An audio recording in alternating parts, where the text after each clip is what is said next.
Buenos días, estimados estudiantes. El día de hoy daremos culminación a nuestra cátedra Derecho Administrativo Especial.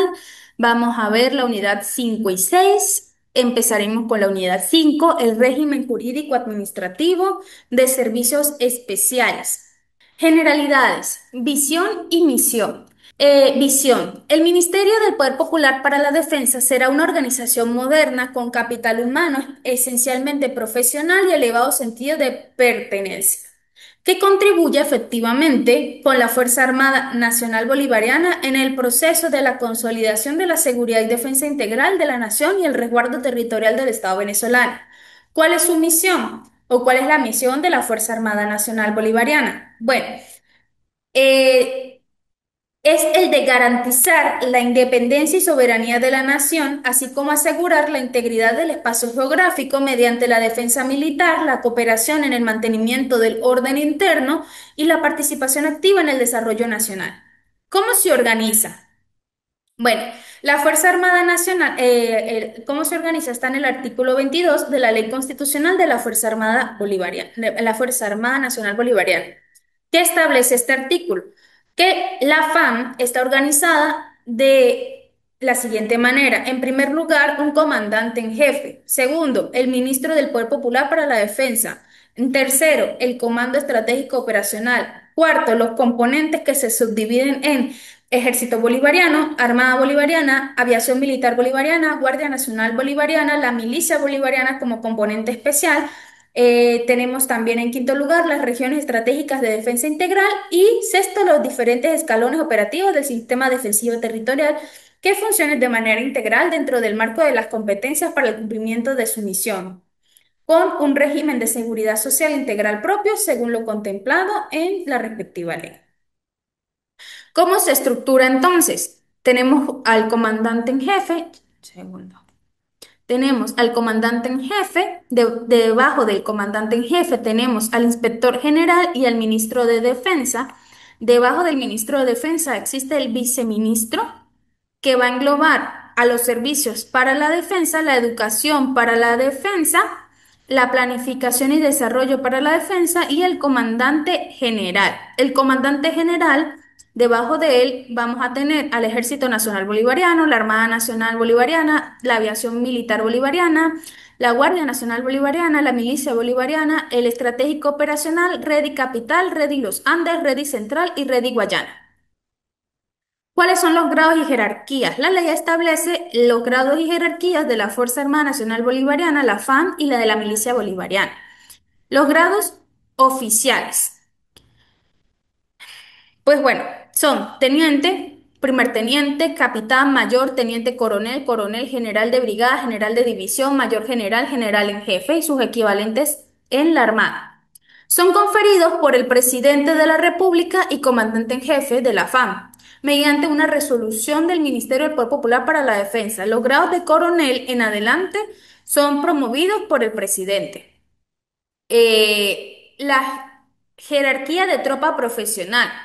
La tropa profesional es una jerarquía que se otorga mediante orden general del Comando General del Ejército Bolivariano, la Armada, la Aviación o la Guardia Nacional y se otorga en las categorías de efectivo y reserva. Clasificación de grados del personal militar. Bueno, el personal militar de la FAM se clasifica en oficial, tropa profesional, cadete, alumno de reserva, tropa listada y milicia movilizada. Los grados militares se otorgan en la categoría de oficial con la siguiente procedencia de igualdad de grado y antigüedad. El efectivo, que es el oficial de comando, oficial técnico, oficial de tropa, oficial egresados del Instituto de Formación Militar y Tropa Profesional de las escuelas de formación de los componentes. Ejercen carrera militar de modo permanente. El asimilado, está el oficial asimilado técnico, que son venezolanos que han recibido un empleo tras aprobar un curso especial de formación de oficiales ejerciendo la profesión para la cual fueron incorporados. Son acreditados por una resolución del Ministerio del Poder Popular para la Defensa. Tenemos también los de reserva. Son venezolanos que aprueban el curso especial de formación de oficiales o tropa profesional.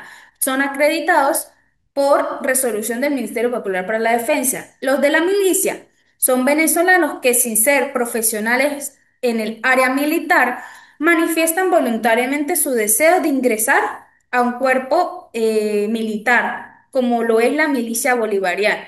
Y los honorarios es una categoría conferida eh, a los militares u oficiales efectivos de Fuerzas Armadas de países amigos de Venezuela. La milicia bolivariana. Grados. La milicia pertenece a esta categoría, como ya le había dicho, de venezolanos que no estudiaron en la materia militar, pero que voluntariamente desean ingresar en el cuerpo, sin ejercer la profesión. Y al ser movilizados, cumplen funciones de seguridad y defensa integral. En este caso se clasifican en oficiales de milicia, sargento de milicia y miliciano. ¿Cómo son conferidos estos cargos? Bueno, es mediante la resolución del Ministerio del Poder Popular para la Defensa, mientras que la jerarquía de sargento de milicia se otorga por orden general del Comando General de la Milicia Bolivariana. Ahora, en relación al régimen jurídico de la ordenación del territorio, tenemos que hablar sobre la Policía Administrativa y el Cuerpo de Investigación Científicas, Penales y Criminales, 6CPC. ¿Qué es la Policía Administrativa? Bueno, es el poder o la facultad que tiene la administración para aplicar limitaciones a la actividad de los gobernados a fin de de imponer el orden público. ¿Cómo se clasifica?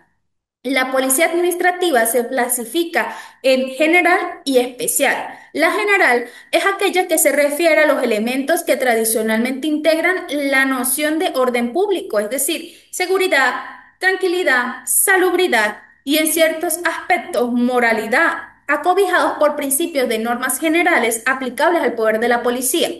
Mientras que la Policía Administrativa Especial se refiere, por una parte, a aquellas actividades de policía que buscan garantizar los mismos elementos de la Policía General, pero que están sometidos a un régimen jurídico particular. ¿Cuáles son los bienes tutelados o protegidos por este régimen especial?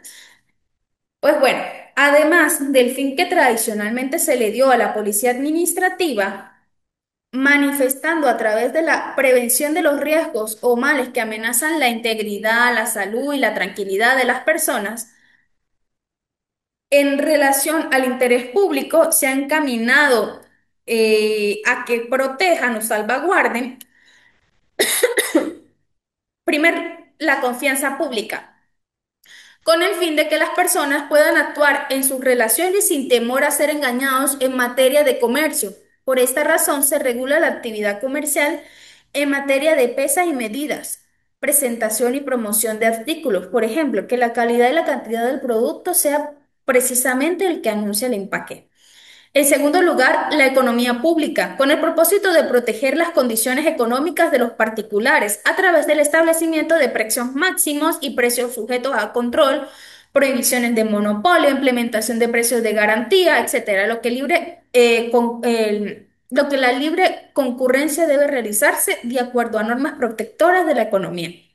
En tercer lugar, tenemos la estética pública, con el fin de evitar que el mal gusto en la vía pública, fundamentalmente a través de la regulación de características en las construcciones en cuanto a tipo, altura, orden, independientemente de la seguridad, así como las actividades que se realicen en vía pública y que afecten la estética de la ciudad.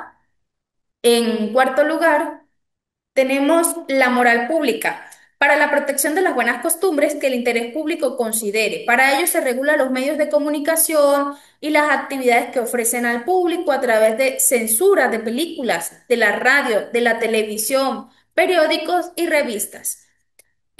Asimismo está la seguridad social, en la que consiste en obligaciones para asociarse en las cajas de jubilación, de contratar seguros de vida, de enfermedades o contra accidentes, de someterse a revisiones médicas periódicas y asociarse con agrupaciones gremiales, entre otros. Y finalmente, las relaciones laborales. Los funcionarios del Ministerio de Protección Social se ocupan de asegurar las normas, que las normas laborales pues sean efectivas. Ahora, sobre el 6CPC. El Cuerpo de Investigación Científicas Penales y Criminales, antes conocido como Policía Técnica Judicial y en sus orígenes como Cuerpo Técnico de Policía Judicial, es el principal organismo de investigaciones penales en Venezuela. Se encarga del esclarecimiento científico de delitos con mira a la posterior aplicación de la justicia por los órganos competentes. Los funcionarios de este cuerpo especial son formados a través de la Universidad Nacional Experimental de la Seguridad, UNES. ¿Cómo ha evolucionado históricamente? La historia de este organismo se remonta a mediados del siglo XX. El 20 de febrero de 1958, el presidente de la Junta Cívico-Militar de Gobierno, contraalmirante Wolfgang Razabal, inició la creación de un cuerpo policial dedicado a la investigación de diversos crímenes mediante el decreto 48, además de establecer su función como auxiliar del Poder Judicial, con el nombre de Policía Técnica Judicial. La ley de la Policía Judicial del 8 de julio de 1975 estableció su estructura y organización institucional, pero fue posteriormente sustituida por la Ley de Policía de Investigaciones Penales del 11 de septiembre del 98. Finalmente se promulgó la Constitución del 99, que estableció en su artículo 332 la necesidad de crear un cuerpo de investigaciones científicas, penales y criminalísticas. Tal denominación pasó a sustituir la Policía Técnica Judicial y en 2001 comenzó una reforma a la estructura y organización del organismo que finalizó en el año 2003 para ser lo que hoy conocemos como el 6CPC. Con esto finalizamos la unidad 4, perdón, 5, e iniciaremos la unidad 6, el régimen del dominio público del Estado y sus consecuencias. ¿Qué es eso de dominio público? La doctrina tradicional acostumbra a definir al dominio público como aquel conjunto de bienes y derechos reales cuya titularidad corresponde a un ente público y que por encontrarse afectados directamente a un uso o servicio público se someten a un régimen jurídico especial. Igualmente se distingue el dominio público del dominio privado del Estado, distinción que en principio consagra el Código Civil venezolano cuando el artículo 539 señala los bienes de la nación, de los estados y los municipios son del dominio público o privado. Son bienes del dominio público los caminos, los lagos, los ríos, las murallas, fosas, puentes, plazas y demás bienes. En cambio, los bienes de dominio privado se encuentran constituidos por un conjunto de bienes propiedad de personas jurídicas o inclusive de personas públicas reguladas por normas de derecho privado y se caracterizan porque tales bienes se encuentran dentro de un comercio. Por lo tanto, resultan enajenables y prescriptibles, como señala el 543 del Código Civil. No obstante, las tierras propiedad de la República, estados y municipios, así como demás entidades, órganos, organismos de la administración pública, centrales, descentralizadas, desconcentradas, conservan y serán siempre de dominio público e igualmente conservan y mantienen su carácter de imprescriptibilidad establecidas por el artículo 95 de la Ley de Tierras de Desarrollo Agrario del 2010. Ahora bien, ¿cuáles son los elementos que debe tener un bien para ser de dominio público? Existen cuatro tipos de elementos: subjetivo, objetivo, normativo y teleológico. Subjetivo se refiere a quien es titular del bien del dominio público, hablando de que es el Estado, el municipio o la nación. Objetivo indica cuáles son los bienes del dominio público. Ahorita vamos a ver cómo se clasifican y existe una gran variedad de bienes que pueden englobarse en el dominio público, ya sea, eh, ahorita lo vamos a ver. El normativo, en virtud de que normas regulan los bienes del dominio público, son normas especiales, y teleológico porque se refieren al fin que están destinados estos bienes para ser de dominio público. ¿Cuáles son los tipos de bienes de dominio público? La Ley Orgánica de Bienes Públicos del 2014 nos establece en su artículo 6 una lista de lo que consideran bienes de dominio público y son, primero, los bienes destinados al uso público: plazas, parques, infraestructuras, caminos. Segundo, bienes que en razón de su configuración natural, construcción o adaptación especial, o bien por su importancia histórica, científica o artística, sean necesarios para un servicio público o para dar satisfacción a una necesidad pública que no pueda ser fácilmente reemplazada en esa función. Tercero, espacios lacustres, fluviales, mar territorial, áreas marinas, interiores, históricas, viales y todo lo comprendido dentro de la reserva ecológica. Cuarto, los yacimientos mineros y minerales de hidrocarburos, cualquiera sea su naturaleza, existentes en el territorio nacional, salvo lo normativa aplicable a la zona económica exclusiva y la plataforma continental. Y finalmente, cualquier otro bien que la ley le configure la denominación de dominio público. Ahora bien, ¿cómo lo clasifican el dominio público? Pueden ser bienes públicos de dominio público, bienes públicos de dominio privado o patrimoniales, y los bienes públicos de dominio público pueden ser de uso público o de uso privado. Los bienes públicos de dominio público son bienes pertenecientes al Estado que en razón de su configuración natural o su arreglo especial, o en razón inclusive de su importancia histórica o científica, sean necesarios para un servicio público para la satisfacción de una necesidad pública y no pueden ser reemplazados por otros bienes, los cuales son de uso público cuando son inalienables y de uso privado cuando pueden enajenarse.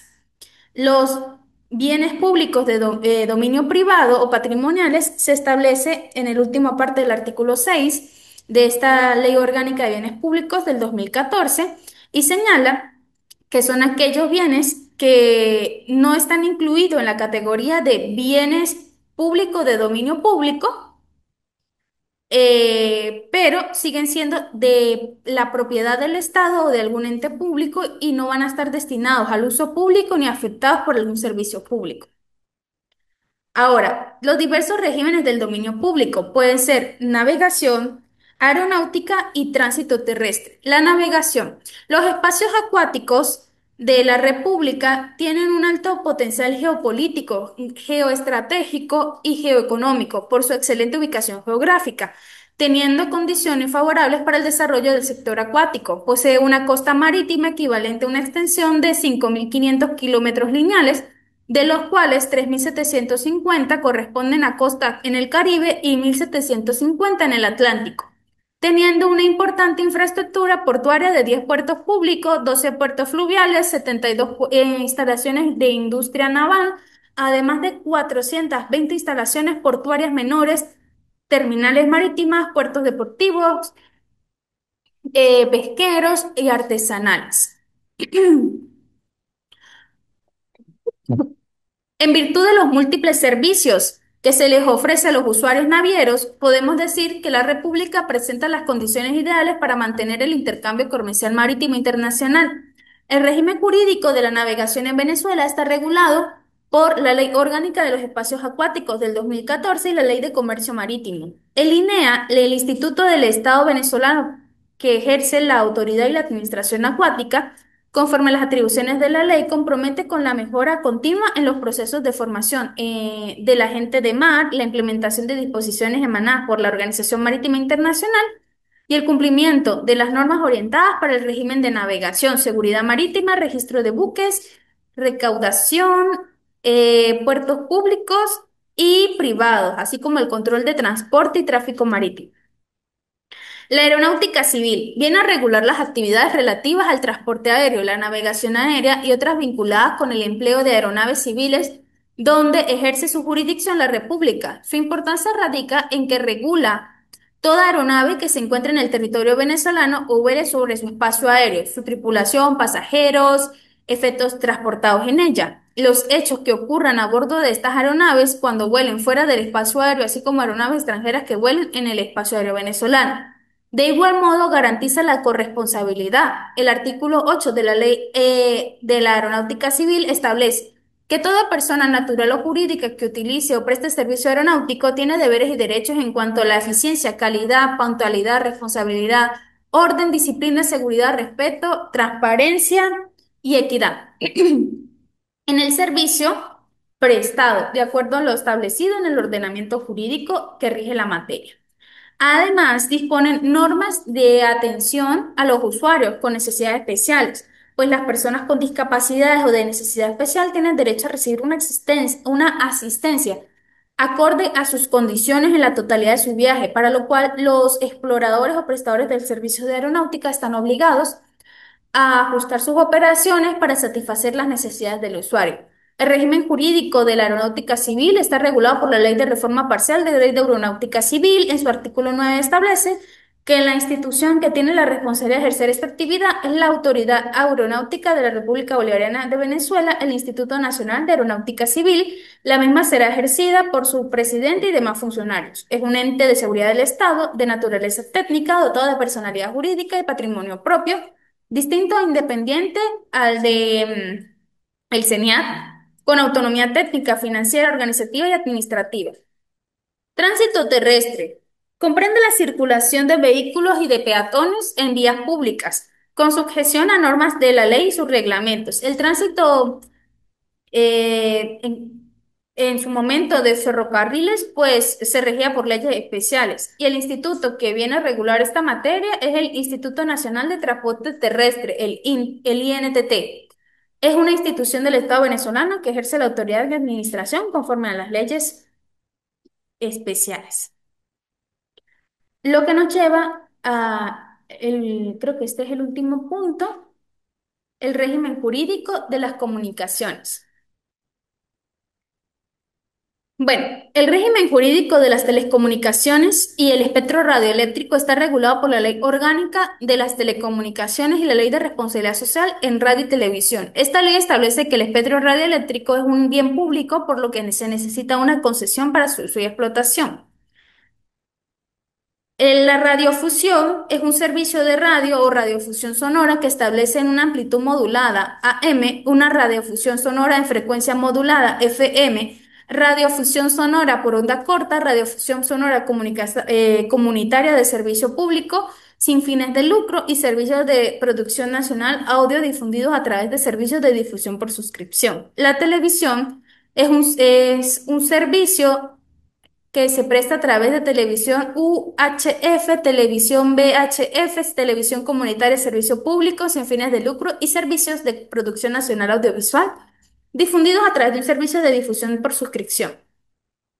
La Comisión Nacional de Telecomunicaciones, CONATEL. ¿Cuáles son sus atribuciones? Bueno, la primera es promover, desarrollar y proteger las telecomunicaciones, garantizar el acceso equitativo y de la calidad de los servicios de telecomunicaciones, controlar, fiscalizar y monitorear servicios radioeléctricos, fomentar la universalización del acceso a los servicios de telecomunicaciones, promover la inversión en materia de telecomunicaciones, promover y garantizar la libre y leal competencia, registrar las organizaciones de usuarios de servicios de telecomunicaciones y dictar las normas y planes técnicos para la promoción, desarrollo y protección de las telecomunicaciones. Estas son las principales atribuciones que se pueden tener la Comisión Nacional de Telecomunicaciones. ¿Cuál es su naturaleza? Bueno, CONATEL es un instituto autónomo que regula las telecomunicaciones en Venezuela, el cual tiene una personalidad jurídica y patrimonio propio. Asimismo, tiene autonomía técnica, financiera, organizativa y administrativa. Tenemos que hablar también del telégrafo, que era un aparato o dispositivo que empleaba señales eléctricas para la transmisión de mensajes de texto codificados, como el código Morse, mediante líneas alámbricas o comunicaciones de radio. Y finalmente, el correo. El servicio postal en Venezuela se rige por la Ley de Correos, sus reglamentos y de acuerdo a, perdón, y los acuerdos postales ratificados por el país. El instituto encargado de este servicio es el Instituto Postal Telegráfico de Venezuela, y Postel. Es el ente que va a prestar el servicio en relación al correo. Son los envíos expresos, la logística de almacenamiento y distribución, y PostPlus, Exportas Fácil Postal, el Plan Estratégico de Reorganización del Sector Postal y la cooperación de la Red Postal Venezolana. Naturaleza. Es un ente autónomo del Estado venezolano que se encarga de los servicios postales y telegráficos.